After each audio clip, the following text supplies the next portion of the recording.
You are welcome to my channel. Thanks for visiting. Today I'll be going through all the facts about metoprolol. Are you familiar with that? I will be representing that with a brand name called Lopresol. So, without further ado, let's check through all the facts about metoprolol. It could come under different brand names like Lopresol, Topro XL, and the rest.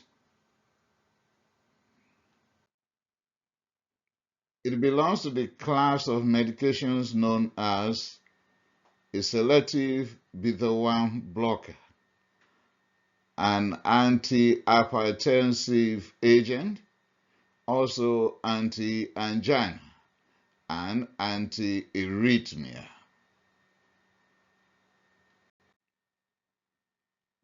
It can appear in different forms. In forms of capsule, that will be extended release that will cover 24 hours. And it is used for per oral route only, and you can only use one per day. Could also be in form of tablet that could be immediate release, and that could be once daily, twice, 3 times daily, or even 4 times. It could also be tablet that will be extended release succinate that will cover 24 hours and for per oral use only, and you can only use one tablet per day. It could also be in form of intravenous solution. In that case, intravenous tartrate that will be 5 mg per 5 ml. Administration of metoprolol. But before delving deeper, let's take a note here. Please, before placing that man or woman on metoprolol, kindly check the blood pressure, check the heart rate, and do EKG before the first dose of beta blocker, metoprolol. A good doctor-patient relationship will help as per the follow-up, and your medication will be titrated based on the set goal. In other words, your medication dose, that is metoprolol dose, can be increased or decreased based on the set goal. Still on administration of metoprolol, so many jurisdictions will have protocols. Please kindly find out the exact protocol in your jurisdiction. Some will state that you can give metoprolol 50 mg once daily or twice daily for blood pressure or migraine. Some other people will allow metoprolol 50 mg that could be given up to 4 times if you are treating thyrotoxicosis symptom. Some can go for 50 mg twice daily or 3 times daily if you are dealing with arrhythmias. And some agree that chest pain should attract 50 mg up to 100 mg twice or 3 times daily. Still on administration, let's check a protocol here.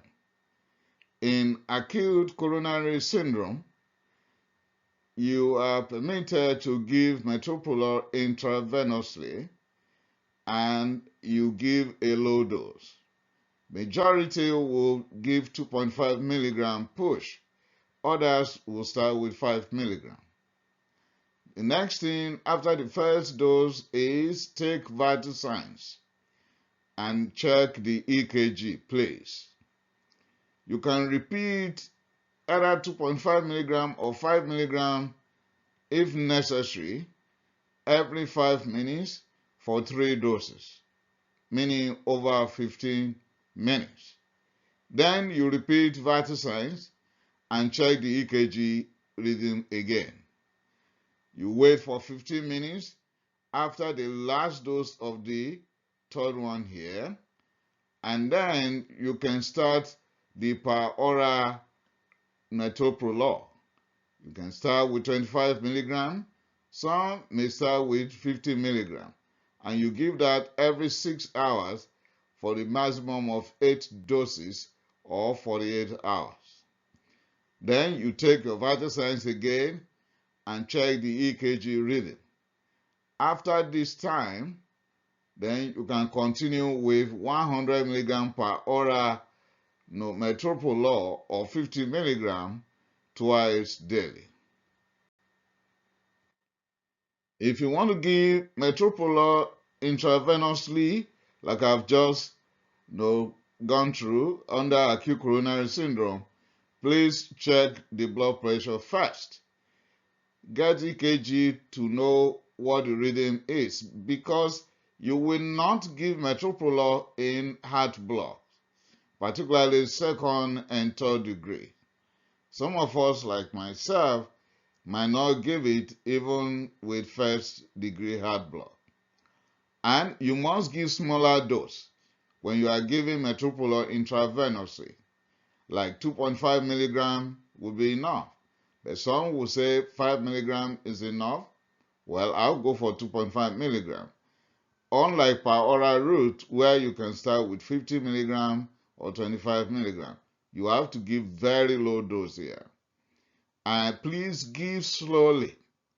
Like an example is intravenous infusion of 2.5 milligram to 10 milligram in 50 ml of normal saline should be given over 1 hour. But you cannot give metoprolol intravenously if the heart rate is less than 45. If there's heart blocks, some will say heart blocks second degree or third degree, but I would say either first degree, second or third, any heart blocks, no intravenous metoprolol. You will not give intravenous metoprolol if the systolic blood pressure is less than 100 millimeters of mercury, or the individual is having decompensated heart failure.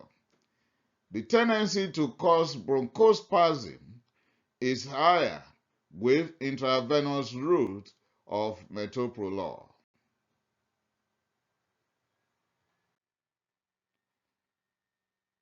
The tablet form can be immediate release. In that case, metoprolol tartrate. If that is the case, don't crush this. Don't chew. Just take whole. If you are taking this, take it with food or just close to the time you were done with your meal.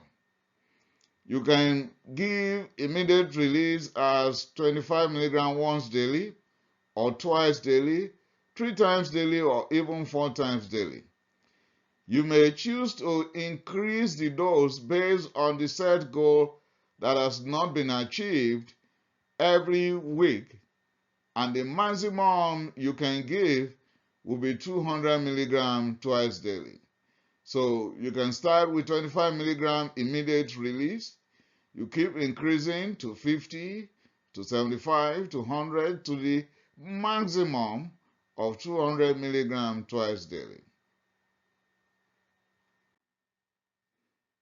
Still on administration, extended release metoprolol succinate can also be given with food or just after a meal, and should be the type that you are going to swallow whole. Or you might break it into 2, but preferably you still swallow that without crushing it. However, if you can't swallow, then there's a way out. You can sprinkle the extended release on pudding applesauce or yogurt, and you have to use it immediately. As a matter of fact, within 1 hour that you've done that. You can open extended release and pour the content in a syringe. You can add water and flush the content through nasogastric tube. Then you can start with 25 milligram once daily, but you cannot give it twice, you cannot give it 3 times, you cannot give it 4 times daily. It is only once daily for all extended release formulations, either the capsule or the tablet. You can increase the dose every week for maximum of 400 milligrams per day, and it must be once daily. Still on administration. In pediatric age group, please don't do it alone. Contact your pediatrician.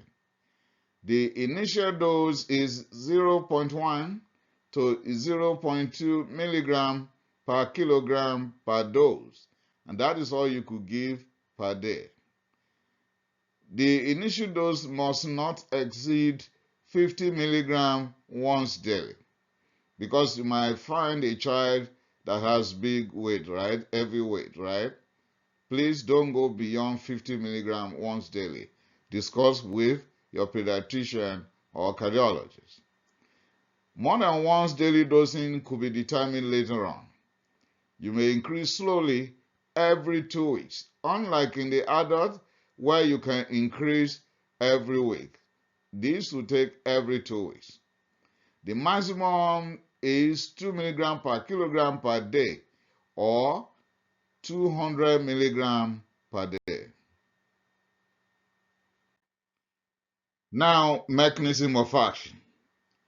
Metoprolol will selectively and competitively block beta-1 adrenergic receptors of the cardiac cells. So, metoprolol is a selective beta-1 adrenergic blocker. Beta-2 is not going to be affected if metoprolol is at a low dose that is less than 100 milligrams and is given per hour. It affects beta-2 when it is given at a higher dose above 100 milligrams. Cardiac output is decreased by negative chronotropic and inotropic effects of metoprolol. Contraindications to the use of metoprolol. Hypersensitivity. When there is positive history of hypersensitivity to metoprolol or any component of its formulation in this patient in the past, then today we will not give metoprolol. We will not give metoprolol in anyone who has not decided to stop taking alcohol, because you cannot take alcohol with metoprolol, particularly the extended release formulation. If there is endocrine disorder like pheochromocytoma or hypothyroidism or Addison disease, the use of metoprolol is not welcome. I will talk more about this in a bit. In respiratory disorders like COPD or pulmonary, we cannot give metoprolol. But in asthmatic patients, since metoprolol is beta-1 selective, at a low dose, we might take the risk, but not at a higher dose per hour. So low dose per hour in asthmatic patient, yeah, we can try that. But higher dose, that is 100 milligram and above, no, not in asthmatic patient, because it would then affect beta-2 adrenergic receptors, and it will be uncomfortable for asthmatic patient. Also, in asthmatic patient, we cannot give metoprolol intravenously. Still on contraindications, let's check through some conditions in cardiovascular system where we cannot use metoprolol. In heart blocks 1, 2, and 3, no. When there's bradycardia, no metoprolol. In sick sinus syndrome, no metoprolol. But you may give metoprolol low dose in sick sinus syndrome if the affected person is already on pacemaker. But discuss with cardiologists or pharmacists in your jurisdiction. In the face of hypotension, no metoprolol. Also, in cardiogenic shock, no metoprolol. Still on contraindications. Under cardiovascular system, we will not give metoprolol in Wolff-Parkinson-White syndrome because it may slow the heart rate. We will not give in peripheral arterial insufficiency and also in heart failure that is already decompensated or moderate to severe heart failure. In myocardial infarction, we will not give metoprolol if heart rate is less than 45, or there is first-degree heart block, or systolic blood pressure is less than 100 millimeters of mercury, or there is myocardial infarction that is associated with heart failure, and the heart failure is already moderate or severe. We will not give metoprolol. Uses of metoprolol. In cardiovascular system, metoprolol will be good to deal with ventricular arrhythmia, atrial fibrillation, atrial flutter, or supraventricular tachycardia. Also, in cardiovascular system, can use metoprolol in myocardial infarction. It helps in preventing more damage post-myocardial infarction. In angina pectoris, particularly non-vasospastic or stable angina, and also in heart failure with reduced ejection fraction, in hypertension or hypertrophic cardiomyopathy. Now, let me talk briefly about non-vasospastic or stable angina. In this case, it's the more common type, is commoner than the presmental or variant angina. In the non-vasospastic or stable angina, that will be caused by the blocked arteries due to coronary artery disease, unlike the variant angina that will be as a result of sudden tightening or spasm of the muscles within the arteries or the heart. So, we know what the history will be like before we make up the mind to give metoprolol in angina pectoris. Metoprolol and heart failure. Metoprolol succinate, that is extended release, is good for chronic heart failure, but it is contraindicated in decompensated heart failure. It is useful in heart failure with reduced ejection fraction, and the usefulness is as a result of its ability to increase heart function by counteracting the sympathetic overactivity of left ventricular dysfunction, leading to the slowing of the heart rate, the relaxation of blood vessels, decreasing the blood pressure, and increasing blood flow to the entire body. Still on uses.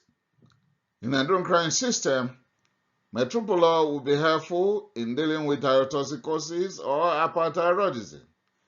Just as in neurology, it's helpful in dealing with migraine headache prophylaxis. The tremor, in some patients could, be ameliorated using metoprolol. In Marfan syndrome, metoprolol will be helpful. And someone will ask, how about that? It is helpful to slow the rate of aortic enlargement. Now, monitoring. When we give metoprolol per oral, please an eye should be on the blood pressure, heart rate, and the rhythm. Intravenous route, we have to get EKG and vital signs before administration and few minutes after. We should watch out for bronchospasm, level of consciousness, the heart rate, the blood pressure, and the heart rhythm via ECG or EKG. Metoprolol overdose, and that will lead to toxicity. In anyone with metoprolol overdose, he or she will become drowsy or sleepy, can become cyanosed, weak, loss of consciousness or utter level of consciousness. The pulse may not be palpable. The blood pressure may not be recordable. There might be cardiac arrest, coma.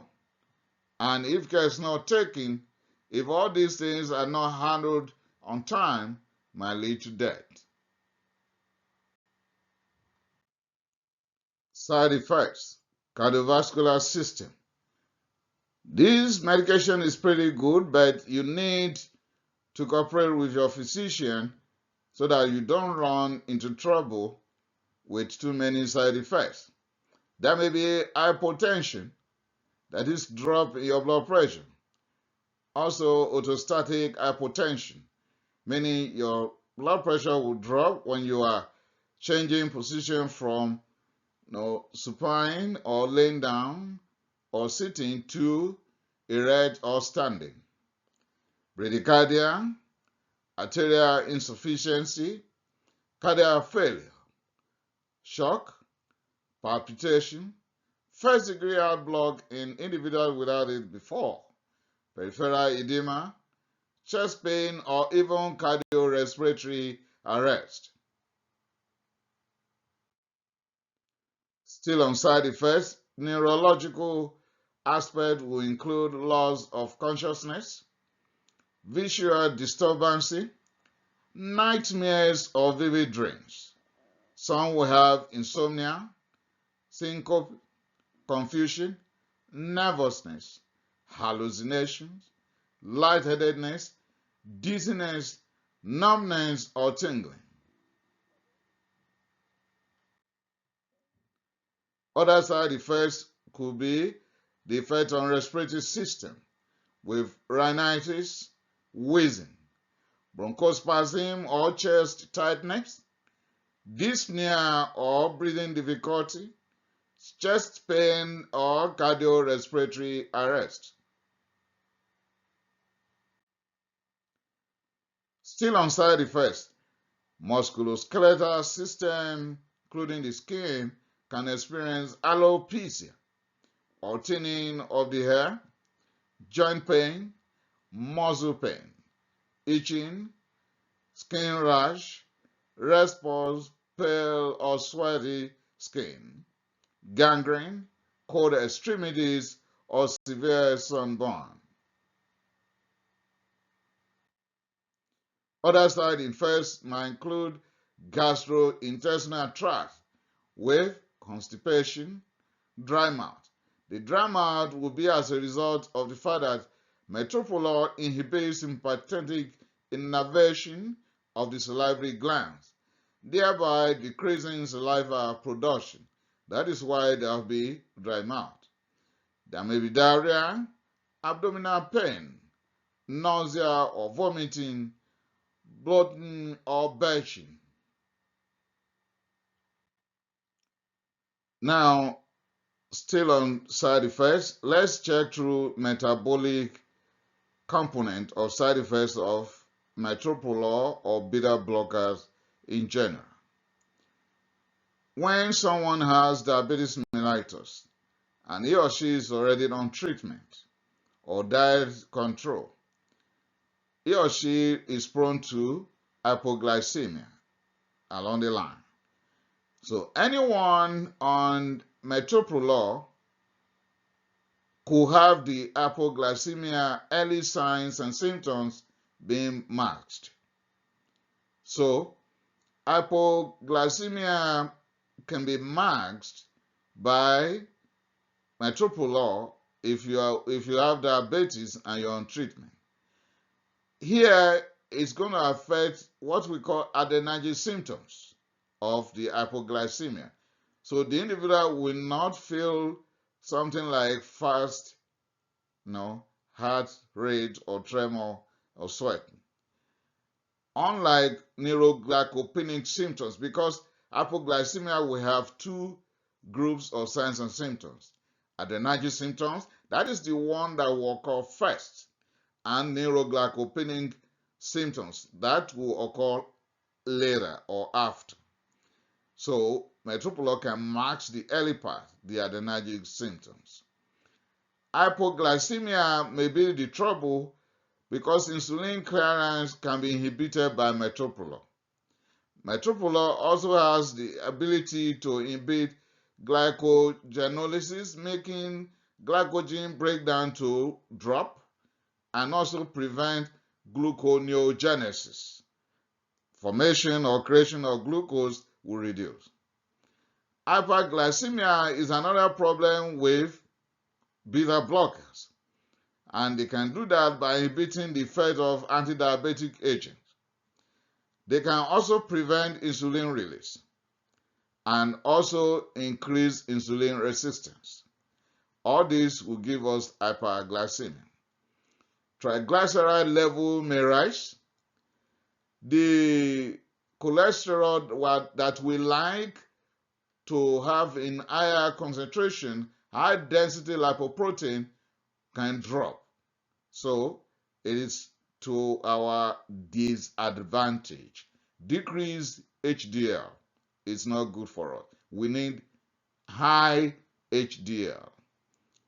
Hunger level may increase and then you eat more and gain weight.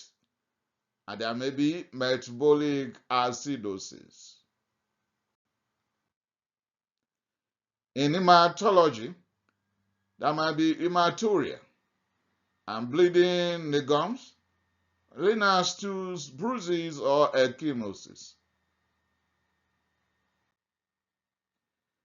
Other side effects will include relationship with decrease in libido or erectile dysfunction in men. And in psychiatry, there might be depression or anxiety, although not so common. Drug-drug interaction. The list is pretty long, so I will refer you to the pharmacist or clinical pharmacologist in your jurisdiction. But I have stated one earlier that if you're on this medication, particularly the extended release formulation, don't take alcohol. 1. Remember to stop activities that could require full concentration when you are on metoprolol, such as driving, operating machines, flying aircraft or plane, swimming or diving, supervising medication intake, or the care of vulnerable ones, because your level of concentration might be altered, and if care is not taken, you can have accidents. Still on warnings, please no cold turkey here. Don't stop suddenly.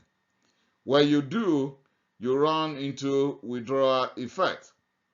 Sudden withdrawal effect is bad because there will be increase in the blood pressure, the heart rate will increase, arrhythmias can come back, thyrotoxicosis will rebound, and of course, tremor will be seen again.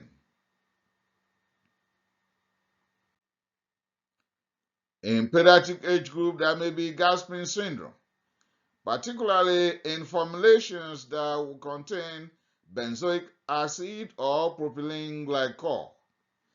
This is a different entity entirely, and not long from now, I will have a separate presentation on gasping syndrome. You can check my channel for that. Still on warnings. In individuals with diabetes mellitus and afraid of the risks of hypoglycemia being marked as per the adenergy symptoms, there's a way out. Just check the glucose level more frequently. And why that? I've explained before, but I still put it down here, that metoprolol can mask the adenergy symptoms of hypoglycemia, can also potentiate hypoglycemia. One good window is here with metoprolol. It will not block the sweating here. So if you have diabetes mellitus, you are on metoprolol, and by chance you are sweating profusely, please do yourself a favor or do me a favor, check the glucose level immediately.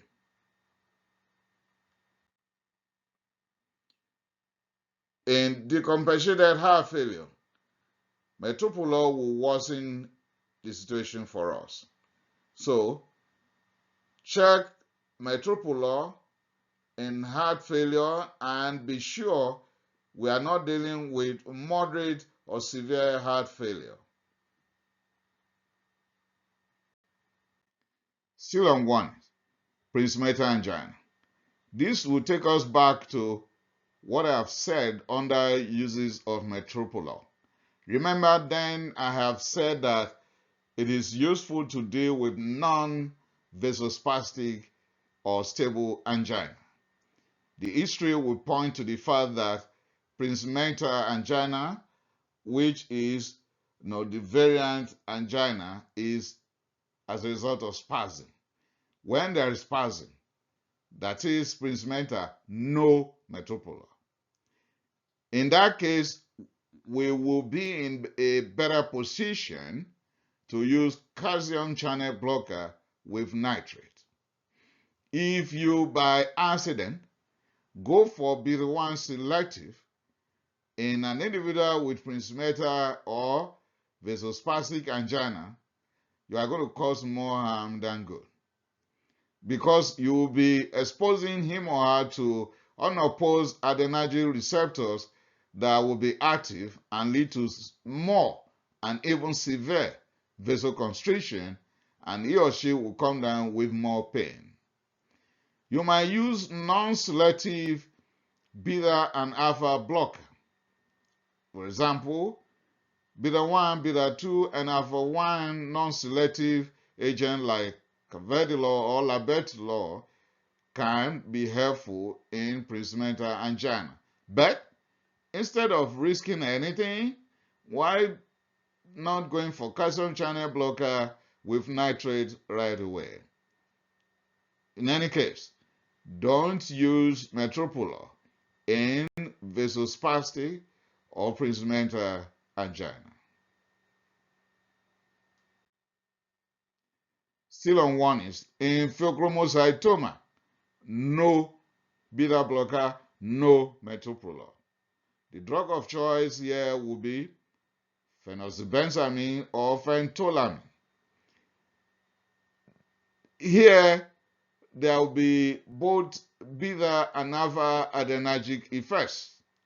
Metoprolol will block only the beta effect, leaving the alpha adenergic system unopposed. In thyroid function tests and hyperthyroidism, let's note that metoprolol can mark signs of thyrotoxicosis and can mark signs of hyperthyroidism, and at the same time can alter the values of thyroid function tests.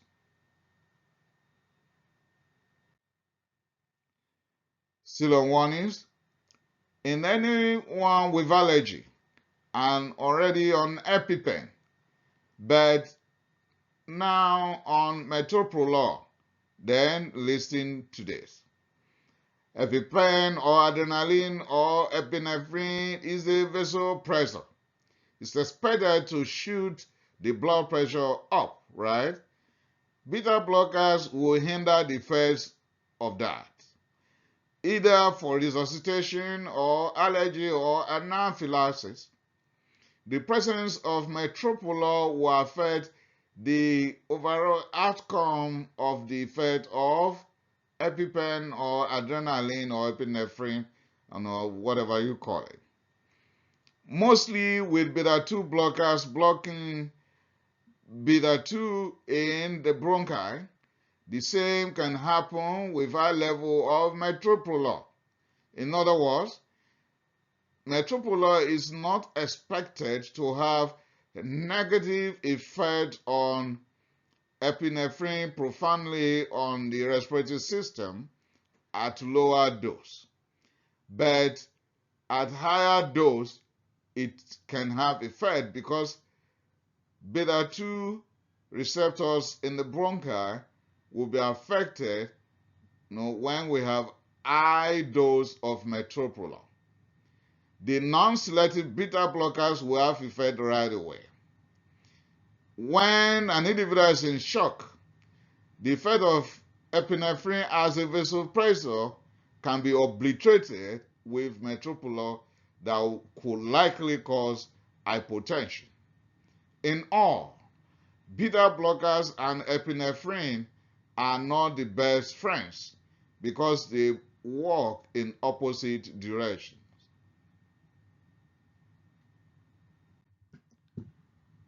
Still on warnings, let's exercise caution under the following conditions. In hepatic impairment, metabolism of metoprolol will also be hindered. Therefore, the likelihood of increased serum level of metoprolol is there, and then the tendency to be down with side effects will be greater. In peripheral vascular disease, metoprolol can aggravate intermittent claudication. In renal disease, metoprolol is less likely going to cause vasoconstriction, but we should be cautious.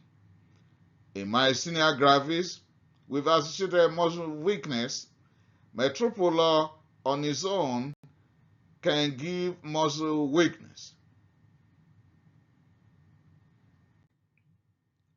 In pregnancy, metoprolol is under category C, meaning not too bad, not too good. You might take the risk if you weigh the advantages and disadvantages. So it is to be used only when we don't have alternative in pregnancy or when it is desperately needed. It is better not to use metoprolol in pregnancy. And if you want to be at safer side, contact your OBGYN specialist or pharmacist. The exposed pregnancy to metoprolol can be faced with intrauterine growth restriction, otherwise known as intrauterine growth retardation. And the neonates that will be delivered, neonates that must have been exposed to metoprolol in utero at delivery will have bradycardia, hypoglycemia, and respiratory depression. So why using this medication at all in pregnancy if we can lay our hands on alternative? As per breastfeeding, no fear. Okay, it's relatively safe at low level, but can also trigger some side effects like we found in adults if the mother is on high dose and breastfeeding more frequently. Now, in conclusion, metoprolol is a good medication, but it can turn bad if we do not follow some of the least warnings, and particularly the state of the recipient and the dose. So learn and adjust as it is appropriate. With that, I've come to the end of this presentation. Metoprolol is a good medication as beta-1 selective adrenergic blocker, but could be disastrous as well. Thanks for listening. Remember to share this. Remember to subscribe to my channel. I appreciate it.